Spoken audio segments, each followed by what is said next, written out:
Jakarta tuh banjir gara-gara lo LGBT, makanya Jakarta banjir. Pas ada gempa, itu gara-gara lo LGBT, makanya Indonesia gempa. Gunung Merapi, gunung tuh meletus gara-gara lo LGBT. Jadi kita sebagai transgender nih kalau udah kumpul tuh hati-hati. Hai, Gue Kanza Vina. gue Ian Hugen. Kami Transpuan. Kita akan membongkar lebih dalam Detail tentang apa aja sih yang lo kepoin tentang teman-teman transgender perempuan yang ada di Indonesia ini. dan karena kebetulan juga sebagai seorang trans di Indonesia susah banget dapat kerja. So ya thanks to Vice.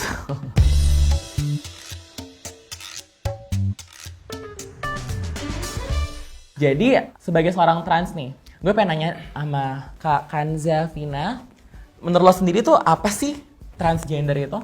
Ketika gue lahir kan biasanya kita langsung dilekatkan sama identitas kita melalui selangkangan kita apa. Jadi lo ketika lahir nyokap lo akan lihat, bokap lo akan lihat kalau dia dibantu sama dokter nih atau dukun kampung ya kan, dia akan ngelihat selangkangan lo apa biasanya. Nah kalau lo terakhir sebagai jantan, identitas gender lo maka harus laki-laki, dan kalau lo betina, identitas gender lo maka perempuan.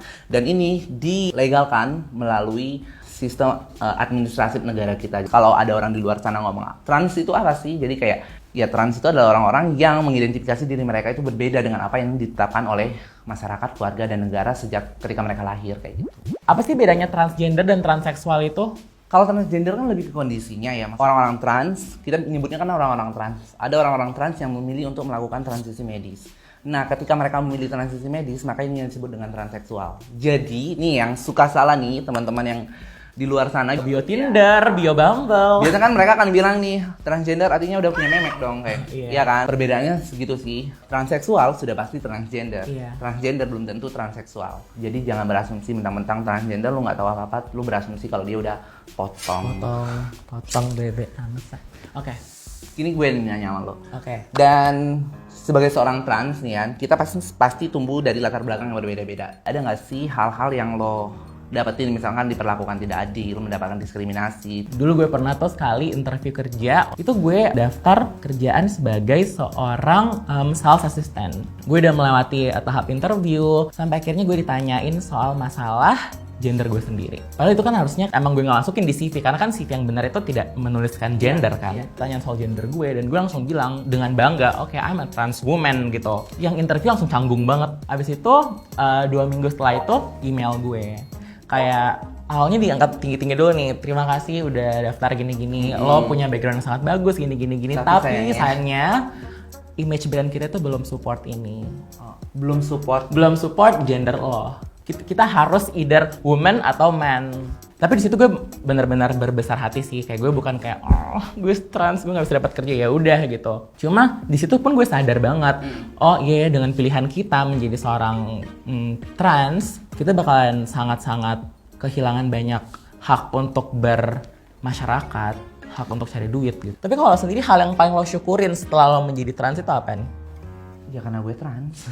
Ya sederhana. Pertama karena mungkin gue punya pengalaman di luar orang-orang mayoritas miliki ya. Tapi itu juga yang akhirnya bikin gue punya daya bertahan hidup itu lebih tinggi. Benar ya, banget. Gue tahu, gue punya insting bertahan hidup itu lebih besar misalkan. Sampai gue tuh suka ngomong sama teman-teman trans itu bahwa kita tuh kayak lu dilempar ke pulau kayak gitu lu gak akan mati. Pertama, yang kedua kita, gue nggak tahu sih ini positif atau negatif, orang tuh suka nganggap kita lucu ya nggak sih? Tapi itu prosesnya kalau diingat nggak enak sih sebenarnya, karena lu bukan menjadi diri lo sendiri kan. Iya. Pulang sekolah dimarahin, berantem, gue kan dulu kalau suka berantem tuh gue kalah terus gue nangis terus ngadu kayak mama gitu sambil nangis kayak gitu. Bapak gue tuh benci banget kayak gitu. Jadi dia bilang dulu sama gue, kalau lo berantem pulang ke rumah lu jangan nangis. Anak laki tuh nggak boleh nangis kalau berantem. Anjing, tonjokan sakit bangsat. Kayak semuanya menjadi kayak lo jalan pura-pura ditegap-tegapin. Kalau ketemu orang harus kayak hey bro. Capek tahu. Bahkan tuh kalau gue bisa nambahin, di saat lo akhirnya bisa mencintai seseorang pun lo merasa bersalah abis itu. Aduh, kok gue suka sama sesama jenis gue sih gitu. Padahal kan love is something that you need to celebrate and embrace kan. Dan gue tuh suka sama orang pertama sekali dan itu laki-laki. Itu umur berapa? Pertama kali lo jatuh cinta? Kayaknya kelas 1 SMP deh. Ih, lama Cepet banget. Lama tau, gue 4 SD. Dan ini kalau pas pertama sekali SMP tuh gue bener-bener yang suka sama kakak kelas itu, tau gak sih? Yang kayak, anjing kok gue sukanya sama laki gitu loh. Terus gue kalau cerita sama orang, terus gue kayak pura-pura suka sama perempuan gitu. Kalau kita ngomongin keseruan dan kesedihan dan kebahagiaan trans itu nggak akan ada habis-habisnya. Salah satunya yang paling common tuh gue misalnya sering banget dapat DM kayak Jakarta tuh banjir gara lo LGBT makanya Jakarta banjir. Pas ada gempa, itu gara lo LGBT makanya Indonesia gempa. Gunung Merapi, gunung tuh meletus gara-gara lo LGBT. Jadi kita sebagai transgender nih kalau udah kumpul tuh hati-hati. Hati-hati. Kita sekali ngewe, sekali cerot aja bergetar.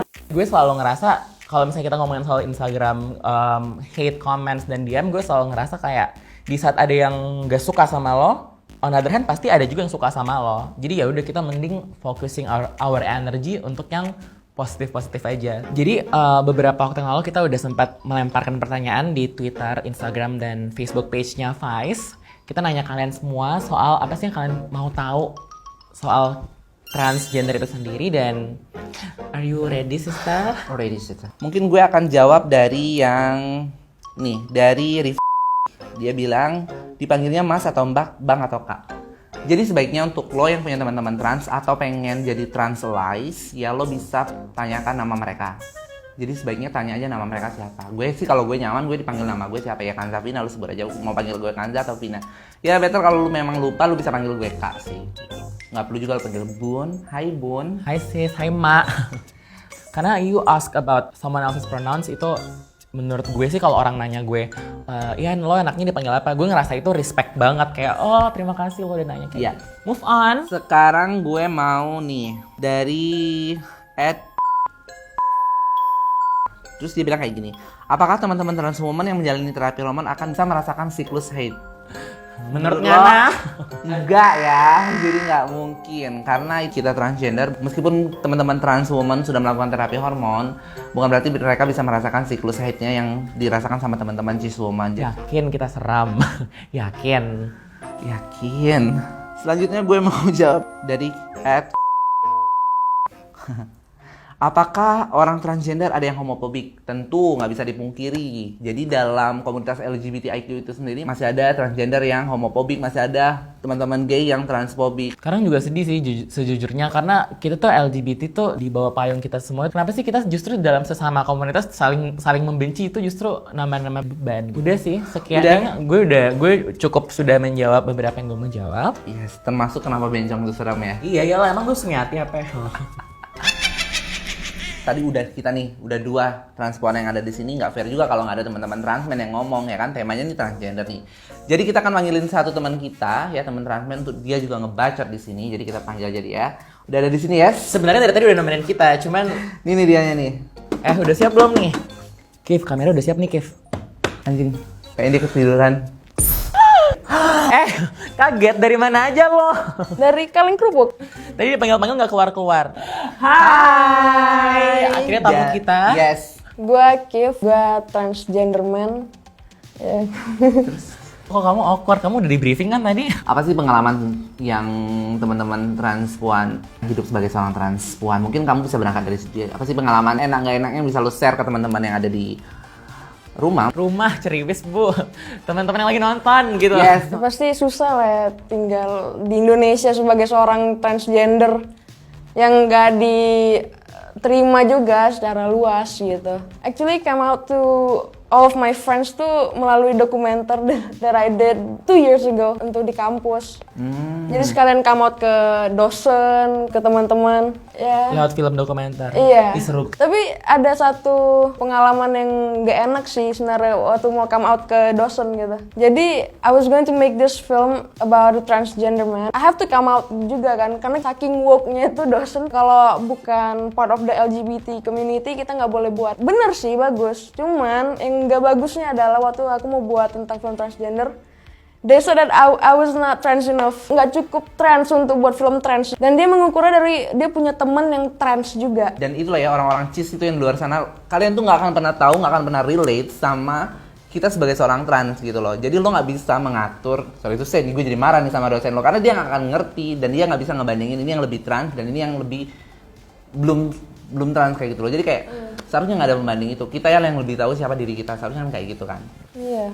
Ya, dia mengukurnya dari temen yang transitioning udah surgery, udah medically transitioning maybe, everyone udah Udah laki lagi. Iya udah lah. Iya. Udah laki. Oh, Ya beda lagi treatmentnya. lagi dong. Kalau lo sendiri nih, kan di Indonesia sendiri tuh we can say keberadaan cewek tomboy itu lebih bisa diterima kan daripada cowok feminis. Apakah itu justru adalah sebuah privilege untuk lo saat transisi dulunya apa gimana? kayaknya ya, cause like with my parents juga kayak dengan orang tua juga mereka kayak santai aja, mungkin kan mereka lihat anak tomboy gitu. Tapi kalau ketika seorang itu cowok dan dia kemayu mungkin tuh baru lebih bermasalah kali ya. dan itu memang struktur yang selama ini melekat banget di masyarakat kan, bahwa ketika lu laki-laki harus menjaga nilai-nilai maskulinitas itu, lo nggak boleh cengeng, nggak boleh bilang tadi, nggak boleh nangis, bla bla segala macam. Jadi ketika ada perempuan yang tadinya dianggap lemah karena dia feminim, tiba-tiba secara looks, secara ekspresi dia maskulin, itu kan akan kayak naik kelas gitu loh sebagai seorang perempuan. Kalau lu sendiri gimana? Susah nggak sih ketemu sesama teman-teman transmen? Sepertinya lumayan susah ya, karena kebanyakan dari kita juga nggak public transitioningnya, nggak public gitu. Lebih banyak yang going under the radar gitu. Which nggak apa-apa, everyone's valid. Jadi ya mungkin for me yang trans gitu agak susah juga untuk melihat contoh gitu di Indonesia. Jadi role model Jadi nih role ya. model gitu. Dan karena maksudku pilihan mereka itu juga pasti ada hal Iya. yang Hal-hal. bikin mereka kayak gitu. Biasanya memang society-nya atau keluarganya atau memang mereka sendiri memilih untuk tidak sama sekali Iya. untuk came out gitu loh. Dan Karena- nggak apa-apa ya. Dan nggak apa-apa. Dan nggak itu- apa-apa, true. Itu hak. Apa sih yang lo bisa sampaikan ke mereka untuk mereka biar mereka ya merasa bangga kalau menjadi trans itu bukan sesuatu hal yang menakutkan gitu. Kalau gue sendiri sih mungkin lebih ke self acceptance. No one will ever love and trust you if you cannot love and trust your own self first. Bener. Even if you're straight, hetero, or whatever you call yourself, berdamai sama diri sendiri itu adalah kunci dari segalanya. Jangan pernah ngerasa sendirian karena banyak orang-orang di luar sana itu yang care sama kita, yang peduli sama kita, dan hubungi organisasi-organisasi LGBT yang kalian kenal, itu bisa dicari informasinya, terus tanya, terus jangan takut untuk mencari informasi yang memang yang kalian butuhkan. Itu akan lebih baik sih menurutku. Kalau kita nggak dapat support system itu dari keluarga atau orang-orang terdekat kita, bangunlah support system itu di komunitas kita sendiri. Mulai stop untuk memberi label, ngebox-boxin kita semua within the community. Stop self-segregating ourselves within the community.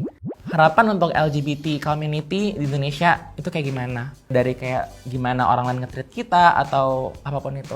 Stop asking questions about what's inside our pants. Sebenarnya nggak pengen diperlakukan spesial sih, harus ada kekhususan bagaimana men-treat atau memperlakukan orang-orang LGBT. Yang gue butuhkan adalah kesempatan dan akses yang sama, yang setara, yang dimana semua itu orang bisa akses. Lu mau LGBT, mau strike, mau teman-teman disabilitas, masyarakat adat, kelompok minoritas, miskin. Ketika kesempatan itu dibuka, maka dibuka seluas-luasnya untuk siapapun yang pengen mengakses itu. Misalnya kayak akses pekerjaan, akses kesehatan, akses pendidikan, dan semua akses yang memang disediakan pemerintah untuk masyarakatnya, untuk warga negaranya. Kalau harapan gue sendiri, khususnya untuk orang-orang yang belum bisa menerima kali ya, lebih ke you actually don't need to accept us, just respect us. That's more than enough.